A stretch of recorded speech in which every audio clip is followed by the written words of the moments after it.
What's up, everybody? I hope you enjoyed the Super Bowl if you're American, or the odd non-American that still likes American football.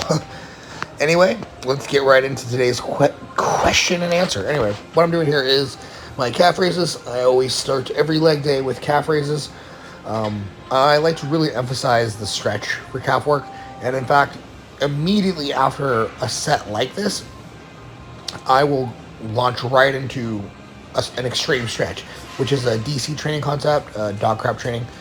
Basically, I'll use the weight that's loaded here to push me into a stretch and then hold that stretch for time. And it's really beneficial on muscle groups like the calves, which greatly benefit from being trained in that lengthened position.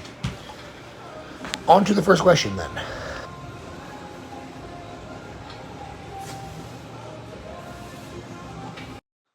That actually probably wouldn't help you. I know that's not what you want to hear, but the vast majority of cases of erectile dysfunction in men under the age of 25 are going to be because of performance anxiety. So, if you're getting drunk and doing other drugs that could affect your erectile function, that's something to potentially consider as well. But the vast majority of ED in young men is because they are afraid in some way of the act itself, anxious to perform well, etc. So, consider getting yourself a nice girlfriend that you can get comfortable with and work through that problem. Uh, Other than that, the one thing I will say is that it's not really proven in the literature. I'm aware of that, and people are going to get on me, blah, blah, blah, whatever. But I have seen personally firsthand that porn can cause some types of erectile dysfunction in younger men. So if you are a regular consumer of porn, try cutting that out as well. But yeah, man, I hate to say it's all in your head, but TRT is not going to fix it. What resources do you recommend for learning about powerlifting? It's no secret, I've always been a very big fan of Mike Teixeira. The RTS website has tons of content that you can consume, and they have an ongoing education platform called the RTS Classroom, which I think will really help you to take your knowledge as far as you want to take it, even into the very deep and more complex world of powerlifting programming than you're going to find in like the common programs like Shaco. Like what though? If you go back like each 100-year increment in history, the people that lived in the previous 100 years would literally be blown away at the level that society achieved a mere 100 years later. What innovations backfire? I think this is just something that people say. Like, everything about life is currently better than it was 100 years ago. Everything. How many variations would you do for biceps per training cycle? What is too many? I don't really believe in hard limits like this, so as a general rule of thumb, I do 2 to 3 sets per exercise when training to failure, and something like 3 to 5 sets per exercise if I'm using submax RAR training. Now, your total volume needs are going to be individual, but I don't think it makes a lot of sense to do more than 8 to 10 sets for a body part in the same workout. So, let's say you need, 20 sets of biceps a week. That's crazy to me. Split it into 2 different workouts. Maybe you do 2 or 3 exercises per workout. That's 4 to 6 total variations. How much accessory work do I need as a powerlifter? I mean, enough to grow. I find it so funny when newer powerlifters are like, how much of this muscle building crap do I have to do? Can't I just only do squat, bench, and deadlift? They don't realize how bored they're going to be with that in 5 years from now. But listen, muscle is a good thing. I don't know why people forget this so easily. Unless you want poverty bench and things like that, get bigger. It raises your strength potential. I mean, a great example of this movement that I'm doing here is the safety bar squats. I train squats at this point, free weight squats, a couple months per year, max. And I really do it mostly for ego purposes, just because I think it's fun to squat. Hack squat, pendulum squat, these things are personally better for me, as I tend to be a hip-dominant squatter, and those let me focus on the quads. But man, build some muscle if you're a powerlifter. Unathletic nerd question. Any pro tips for kicking up dumbbells? Is training for it a bit of a dumb idea? It's honestly really not that hard to do until the dumbbells start to get really heavy, like significantly past 100 pounds. But the best thing that you can do is to place the dumbbell closer to your knee than your hip, because when it's down by your kneecap, that's going to give you a longer lever arm to kick the dumbbell up with when you kind of fall backwards, and you're going to be able to move it further. If you have it up by your hip, it's going to be really hard to get it up by yourself. I don't think you need to like train for the dumbbell kick-up. Just do some extra warm-ups to get used to the technique if you've never done it before or you haven't done it a lot. And like anything else, over the course of weeks and months of doing warm-ups and practice sets and work sets, you'll eventually come up with your own little method for kicking them up that you can be consistent with. So, I mean, I really don't think you need to go any further than that with dumbbell kick-ups. After bench press, I get DOMs around scapulas. Am I doing something wrong? I have no idea. That could be completely normal or not normal. If it persists, maybe ask a PT about it. It's not something I'd be concerned with unless it causes pain. I have used a little screwdriver to pull out rubber end caps from hammer strength machines, but just be careful how you do that because it kind of makes you look like you're a crackhead or you're drunk or something. So I probably wouldn't be bringing in an Allen wrench to unscrew things at a commercial gym. What's your opinion on the effectiveness of peptides like CJC, Bimorlin, BPC, etc.? Well, these all have different, I mean, you basically asked me to talk about like 6 or 7 different drugs all at once. BPC 157 and TB 500 are useful for injury recovery. I'm not a fan of most of the HGH secretagogues. I mean, they basically cost as much as real GH at this point.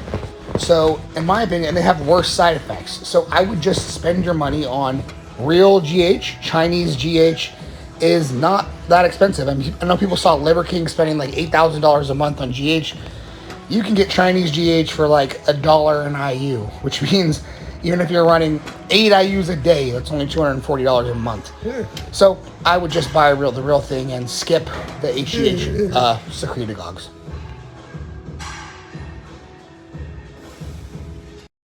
On the leg curl machine, should I keep tension in the lower leg, ankle, shins, or completely loose, only focus the tension on the hamstrings? Honestly, like, just try shit. Like, some of you just totally forget this. Like, there isn't necessarily a universally optimal technique for absolutely every single person, and every single person should do it the same way. Sometimes just go try things and see if you like it. If it gives you a better connection to your hamstring, a better SFR for you, then it's good. Just try it and see. Just try it and see. It's over 9,000! Do you have stability issues with high bar squat as well? Because you had it with I had some with a safety bar today. I don't think it has anything to do with the safety bar specifically. I have had an injured left hip for quite a while now, and I tend to favor the uninjured side, which is my right side. That combined with the fact that my legs are just way, way stronger than they used to be, but I haven't done any free weight squatting, my ability to stabilize the weight, especially with an injured hip, has just been compromised. So it's just going to take a while. Hopefully my hip gets better. That'll be a lot of it. But if not, I just need more practice with free weights, and my ability to stabilize will increase, and I'll be able to express my strength better. But yeah, this is a big reason why I don't do a lot of free weight squatting. Combined with the fact that, your hips can shoot back at any point and let your posterior chain take over and take work away from the quads. Just getting rid of the stability challenge altogether with things like hack and pendulum has helped my quads a lot. Can you flex your muscles while dancing? No. Nobody wants to see that. And even if there was a market for that, I'm not doing it for free. So, $420.69 a month, OnlyFans coming soon. In my experience, there is a 1 + 1 = 3 synergy between peptides and anabolic androgenic steroids. So if you're concerned about legality and you're on something like TRT, I assume, because you couldn't be supplementing it with anything illegal, then I do not believe you would notice anything whatsoever from adding GH, secretagogues, and analogs. The only thing you're likely to notice is the acute side effects: water retention, massively stimulated appetite, worsened insulin sensitivity. I don't think it's worth it, and that's just my opinion. First of all, if you just bench 225 for the first time, congrats. It's a cool milestone. I remember being stoked when I hit 225 for the first time. If anybody would have tried to tell me, like, you shouldn't be proud of that, that's not that impressive, I would have told them to kick rocks or eat it or, whatever you want to say. However, of course, this is all a matter of perspective. I mean, if you have a minimum wage job in a state like California or Massachusetts, you are going to make in the top 1% globally for wages. Now, does that mean securing a job at McDonald's is worth bragging about. If you're like 16, 17, 18, maybe it's your first job. In which case it's cool, good job. Now, if you're 30, is that a great job to have? It's better to be employed than unemployed, but I don't think many people are going to be bragging about working at McDonald's, right? It's the exact same situation with these bench statistics. It's not BS. It's just that it's pretty whack to take a grown man and compare his strength level to women, children, the elderly, the handicapped mentally and physically, and people who are in poverty and don't have access to gyms. Like, wow, congrats. You're better than the rest of the world at something that they're not even trying to do. According to different strength standard websites that crowdsource their data, one that I'm thinking of right off the top of my head is called strengthlevel.com. Kind of a cool site. I've talked about it before. 55% of men who attend the gym can bench press 225.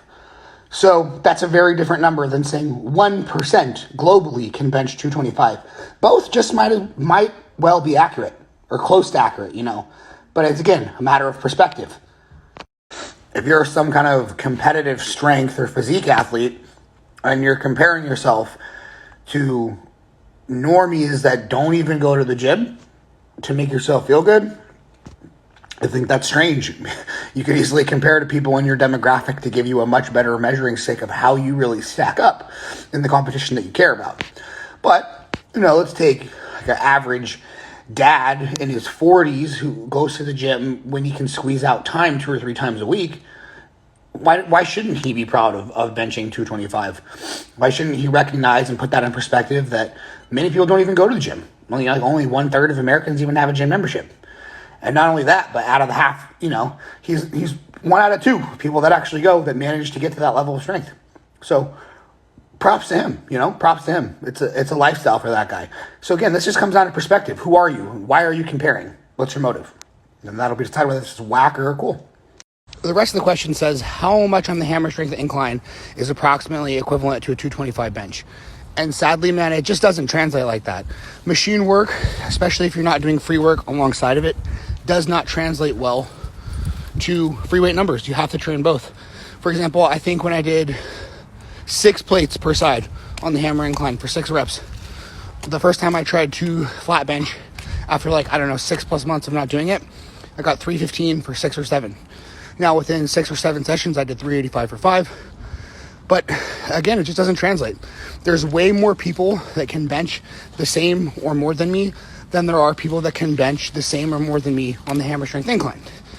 They're different strength curves. One requires stability, one doesn't. It just doesn't have direct translation like that. It just doesn't. Dear Internet, I am 8 years old and I bench press 600 pounds. Also, I have an 8-pack. Is that good? Honestly, you're probably not risking anything health-wise, being natural and being lean enough to have a 6-pack, even if you are obese by BMI standards. As always, everyone, thanks for watching. Thanks for participating in the Q&As. Like, comment, share, subscribe if you haven't already, and have a good day. Peace.